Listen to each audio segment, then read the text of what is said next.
Chairman NAB justice retired Javed Iqbal نے کہا ہے کہ کسی شعبے میں بے جا مداخلت نہیں کی۔ احتساب کے شفاف عمل پر یقین رکھتے ہیں۔ سازگار ماحول سے ہی ملک میں سرمایہ کاری آتی ہے۔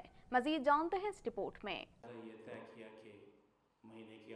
چیئرمین قومی احتساب bureau justice retired Javed Iqbal کا کہنا ہے کہ بدعنوانی دیکھ کر آنکھیں بند نہیں کر سکتا۔ حکومت اور ریاست پاکستان میں واضح فرق ہے۔ حکومتیں آتی جاتی رہتی ہیں، ریاست ہمیشہ قائم رہے گی۔ کسی شعبے میں بے جا مداخلت نہیں کی۔ نیب نے کسی کیس میں رکاوٹ ڈالی تو فہرست دیں۔ 500 کی جگہ 5 لاکھ خرچ کرنے کا پوچھا تو کیا غلط کیا؟ احتساب کے شفاف عمل پر یقین رکھتے ہیں۔ تاجروں کی شکایات کا ازالہ کیا جائے۔ چیئرمین نیب جاوید اقبال کا صنعت کاروں سے خطاب کرتے ہوئے کہنا تھا کہ ملک اربوں ڈالر کا مقروض ہے، تاجروں کی شکایات کا ازالہ کیا جائے گا۔ چیئرمین نیب کا عہدہ عوام کی خدمت کے لیے ہے۔ معیشت مضبوط ہوگی تو ملک مضبوط ہوگا۔ تاجروں، سرمایہ کاروں کی وجہ سے لاکھوں لوگوں کو روزگار ملتا ہے۔ چیئرمین نیب کا یہ بھی کہنا تھا کہ ایک صورت میں ضرور پوچھا، اگر آپ نے منی لانڈرنگ کی، پورے ملک میں کہیں نظر نہیں آیا کہ اربوں ڈالر کہاں خرچ ہوئے۔ حکومت اور ریاست پاکستان میں واضح فرق ہے۔ سازگار ماحول سے ہی ملک میں سرمایہ کاری آتی ہے۔ سیکیورٹی فورسز کی قربانیوں کے باعث امن و امان بحال ہوا۔ وفاقی وزیر سائنس اور ٹیکنالوجی فواد چودھری نے کہا ہے کہ غیر سنجیدہ سیاسی قیادت ملک کے مستقبل کے لیے خطرہ ہے۔ نون لیگ اور پیپلز پارٹی کے سنجیدہ لوگ آگے بڑھیں اور متبادل قیادت بنیں۔ اس حوالے سے مزید جانتے ہیں۔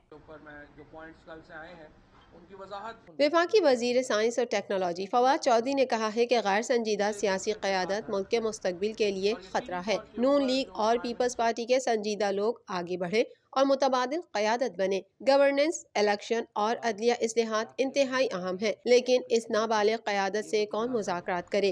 اپنے ٹویٹ میں وفاقی وزیر فواد چودھری کا مزید کہنا تھا کہ اپوزیشن کو سیاسی نابالغوں نے یرغمال بنا لیا ہے۔ حکومت کی طرف سے پارلیمان میں رابطہ کار کو کہا جا رہا ہے کہ حکومت منتیں کر رہی ہے۔ ایک وزیر اعلیٰ کہہ رہا ہے، میں وفاق کو جواب دہ ہی نہیں ہوں۔ الیکشن اصلاحات کا کہا جائے تو وہ اس پر تیار نہیں۔ ایک دن عدم اعتماد، دوسرے دن لانگ مارچ اور تیسرے دن استعفے کی باتیں کی جاتی ہیں۔ پاکستان مسلم لیگ نون کے سینئر نائب صدر شاہد خاقان عباسی نے کہا ہے کہ قومی احتساب بیورو نیب ملک میں سیاست کو ناکام اور بدنام کرنے کا طریقہ ہے۔ احتساب کے ادارے نیب کا بھی احتساب ہونا چاہیے۔ مزید جانتے ہیں اس رپورٹ میں۔ پاکستان مسلم لیگ نون کے سینئر نائب صدر اور سابق وزیر اعظم شاہد خاقان عباسی نے کہا ہے کہ قومی احتساب بیورو ملک میں سیاست کو ناکام اور بدنام کرنے کا طریقہ ہے۔ احتساب کے ادارے نیب کا بھی احتساب ہونا چاہیے۔ اسلام آباد میں ذرائع ابلاغ عامہ کے نمائندوں سے گفتگو کرتے ہوئے شاہد خاقان عباسی کا مزید کہنا تھا کہ آج نہ انصاف ہو رہا ہے اور نہ ہی انصاف ہوتا نظر آ رہا ہے۔ آج ملک میں بے روزگاری اور مہنگائی ہے۔ سی پیک پر کام عملی طور پر رک چکا ہے، لیکن کوئی پوچھنے والا نہیں۔ احتساب کے نام پر انتقام کا سلسلہ جاری ہے۔ ان کا مزید کہنا تھا کہ عدالتیں ایک ویزے پر لوگوں کو نااہل قرار دیتی ہیں، لیکن وہ آج خاموش کیوں ہیں؟ وہ کون تھا جو براڈ شیٹ کے مالک سے ملا؟ احتساب کا ادارہ سمجھا جانے والا آج خود قابل احتساب ہے۔ آج نیب سے کوئی پوچھنے والا نہیں۔ نیب ملک میں سیاست کو ناکام اور بدنام کرنے کا طریقہ ہے۔ براڈ شیٹ معاملے میں سابق صدر پرویز مشرف کا نام بھی آتا ہے، ان کا بھی ریمانڈ لیا جائے۔ شاہد خاقان عباسی کا یہ بھی کہنا تھا کہ نیب 20 برسوں سے براڈ شیٹ کا معاملہ چلا رہی ہے۔ براڈ شیٹ تو صرف ایک کیس ہے، ایسے کئی کیس نیب کی نا انصافیوں کی داستان ہے۔ براڈ شیٹ دستاویزات کا بہت چھوٹا حصہ عوام کے سامنے آیا۔ ہمت ہے تو تفصیلات لائیں، بڑے بڑے نام منظر عام پر آئیں گے۔ سیاستدانوں سے جس معیار کے سوال کیے جاتے ہیں اسی طرح کے سوال کیے جائیں تو نیب کے 3 چیئرمین جیل میں ہوں گے۔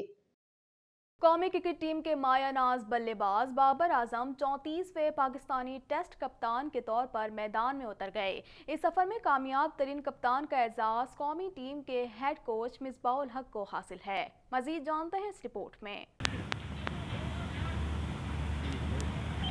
قومی کرکٹ ٹیم کے مایہ ناز بلے باز بابر اعظم 34ویں پاکستانی ٹیسٹ کپتان کے طور پر میدان میں اتر گئے۔ پاکستانی ٹیسٹ کرکٹ تاریخ کے پہلے کپتان عبدالحفیظ کاردار تھے۔ انہوں نے 1952 سے 1958 تک 23 مقابلوں میں قومی ٹیم کی کمان سنبھالی اور 6 فتوحات حاصل کی، جبکہ اتنے ہی مقابلوں میں شکست کا سامنا بھی کرنا پڑا۔ اس سفر میں کامیاب ترین کپتان کا اعزاز قومی ٹیم کے ہیڈ کوچ مصباح الحق کو حاصل ہے۔ انہوں نے 56 مقابلوں میں سب سے زیادہ 26 فتوحات سمیٹی۔ 19 میں ناکامی ہوئی، 11 میچز ڈرا ہوئے۔ عمران خان اور جاوید میانداد نے 14 مقابلوں میں کامیابی حاصل کی۔ دورہ نیوزی لینڈ میں بابر اعظم کی انجری کے سبب محمد رضوان کو پہلی بار قومی ٹیسٹ ٹیم کی قیادت کا موقع ملا۔ منگل کو بابر اعظم 34ویں کپتان کے طور پر میدان میں اتریں گے۔ دوسری جانب پاکستان اور جنوبی افریقہ کے 26 باہمی میچز میں سے 15 میں پروٹیز نے فتح سمیٹی۔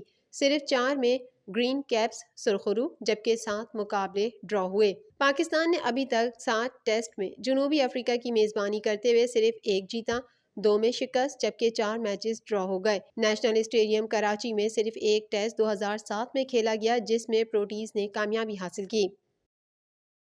مزید خبریں بھی بلیٹن کا حصہ ہوں گی، مگر اس بریک کے بعد۔